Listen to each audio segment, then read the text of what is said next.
చిట్టి బూడిద గుమ్మడికాయ భలే వేలాడుతుంది కదండి. సెకండ్ ఫ్లోర్ టెర్రస్ మీద 20 లీటర్స్ పాట్లో వేసిందండి. ఇక్కడ షెడ్ మీద రాధా మనోహరం తీగ పాకుతూ ఉంటుంది కదండి, ఆ ప్లేస్లో పాకేలాగా సెట్ చేసామన్నమాట. ఇక్కడ రకరకాల కాయగూరలు వేస్తూ ఉంటాం కదండి, అలాగే బూడిద గుమ్మడి కూడా వేద్దాము అని చెప్పేసి నాటామన్నమాట. ఇలా చిన్ని గుమ్మడికాయ మాకైతే చాలా చాలా సంతోషం అనిపించిందండి.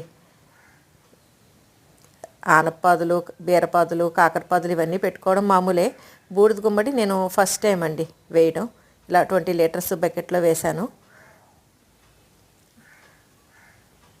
ఇలా రాధా మనోహరం తీగ మీదకి ఆ పందిరి ఉంటుంది కదండి, ఆ పందిరి మీదకి వెళ్ళేలాగా సెట్ చేసామన్నమాట.